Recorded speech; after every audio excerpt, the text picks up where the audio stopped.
anchoring.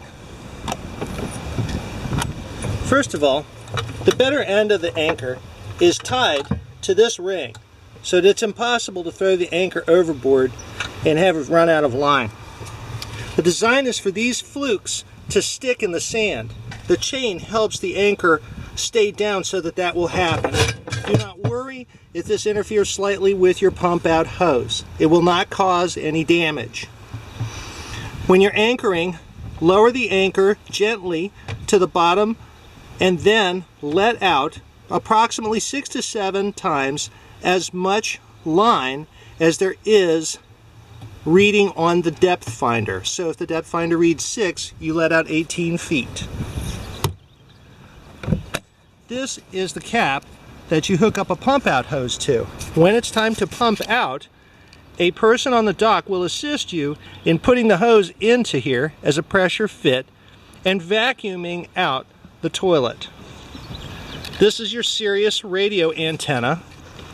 Actually, it's probably XM, but that doesn't mean much. Forward storage compartment, starboard storage compartment, and here is where you have your 4 tie lines. There's some spare yard lines in here that we'll be taking off of the boat. In this compartment is a filler cushion that goes on top of the table that sits under the deck there. To use the cushion and table, simply remove the table from the floor. It cleats in these into these rails, and then the cushions go on top. This is your port light and pump out porta potty. Your port light has a vent.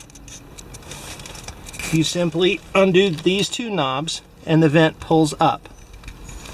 The porta potty pumps out. If you want to pump out the porta potty, you simply undo the deck hose. Simply undo the deck fill in the bow and hook a hose up to it. If you decide to use this potty, what you will do before first use is fill this top compartment with water through this cap. When you want to flush, you will depress this plunger and open this flap. That will allow the waste to be held in the bottom compartment.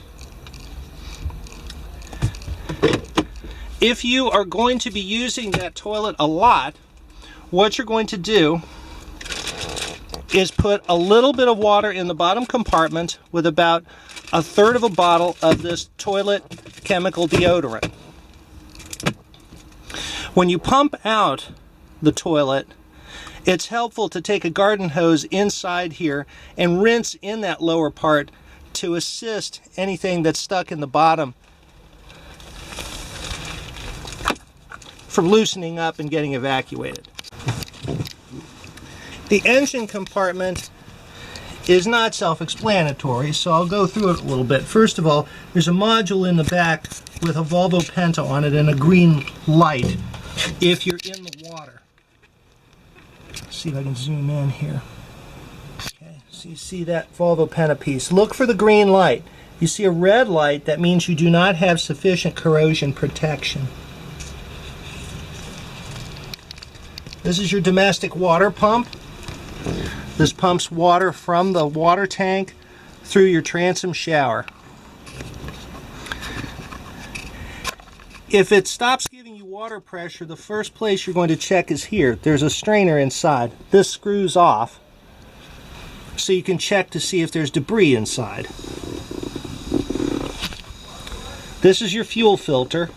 Volvo Penta part number 3862228. That replaces just as you would an oil filter. If you desire to flush the engine out, this is your flush attachment. Since your flush attachment is blue, you're able to flush the motor with the motor running. Make sure and snug the cap up securely. Oil filter is located here. Volvo Penta part number 835440. You check your oil through here. If you change your own oil, you will be also pulling it out from the dipstick. This is your power steering reservoir. It should simply be like on a GM car. that if the dipstick is wet, you're in good shape. Your batteries are located here. You're going to have one cranking battery and one deep cycle battery.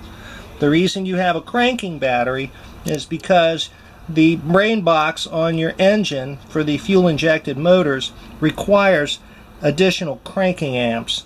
The reason that this is a deep cycle battery is, as your house battery, it's nice to be able to have a battery that you can run all the way dead and recharge over and over again. These are not maintenance-free batteries. You're supposed to be checking these, filling them with distilled water to the bottom of the split ring circle inside each cell. Interior lights operate the courtesy lights inside the boat.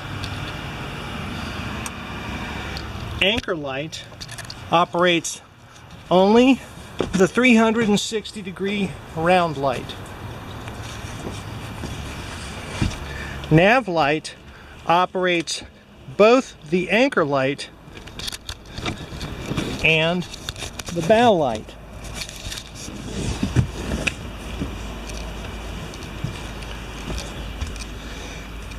Bilge pump is either on or automatic. There is no off. The bilge pump is located